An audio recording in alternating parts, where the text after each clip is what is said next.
In the name of the Father, and of the Son, and of the Holy Spirit. Today, Emmaus is not just an ancient village in Palestine. It is a state of mind for anyone who feels betrayed by their own expectations. We live in an era of great escapes. We flee from heavy responsibilities, professional or emotional failures, or simply from a sense of emptiness that modern distractions cannot fill. We are the two disciples when, after investing everything in a project, an ideal, or a relationship, we find ourselves walking with downcast faces, turning our backs on what we once believed was our salvation.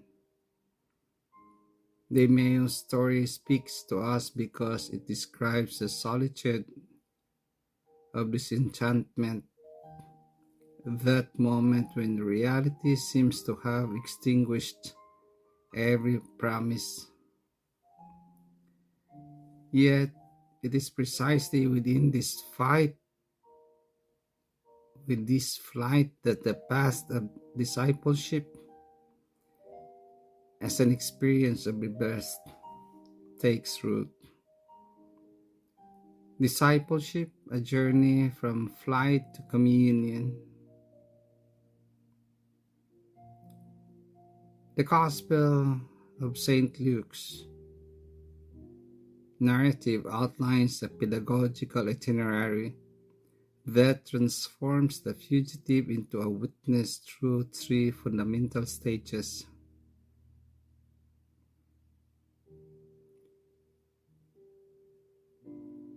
First is listening and knowledge. Discipleship does not begin with a dogma, but with a walking side by side. Jesus becomes a wayfarer to teach us that the knowledge of God passes through our personal history. Listening to the Word, the burning heart.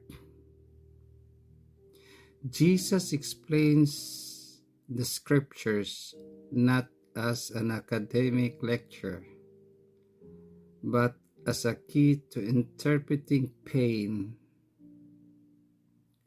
This is the first sign of discipleship. Intellectual knowledge becomes an existential experience. The disciple is one who allows themselves to be scorched by the truth, letting the word warm the frost of disappointment. Second is recognizing meaning in the breaking of the bread. The climax of the journey of instruction happens at a table. This is where the theory becomes presence. The Eucharistic gesture, the essence of the sacrament. When he was at table with them, he took bread, said the blessing, broke it, and gave it to them. In this gesture, the entire identity of Jesus is concentrated. Discipleship reaches maturity when we recognize that God is not an abstract idea, but the one who breaks himself for us. The breaking of the bread is a sign that God's love is concrete, edible, and daily. The disciple learns that the risen one becomes visible every time we become broken bread for others. Third, the mission of staying with others. The encounter with the risen Lord produces a radical U-turn, or we can call that metanoia in Greek, conversion, from a solitary flight to a communal return. After recognizing him, the disciples do not stay in Emmaus. They feel a vital need to return to Jerusalem, to the very place of their failure, to join the 11. Discipleship is only complete when individual experience becomes a collective announcement. One cannot know that the Lord is risen without running to tell those who remain in the upper room of fear.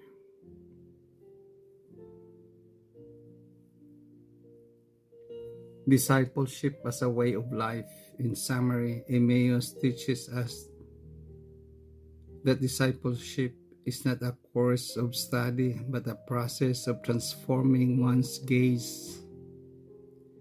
It is the transition from flight, isolation, and sadness to communion, return and joy, from blindness, prevented eyes to vision, recognition in the bread, from bewilderment to mission. It remains relevant because it reminds us that God does not wait for us at the finish line. He walks with us precisely when we are running in the wrong direction.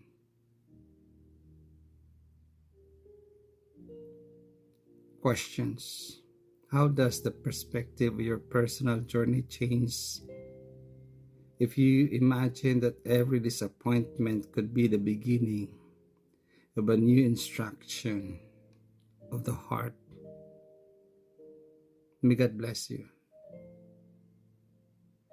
Father, Son, and the Holy Spirit.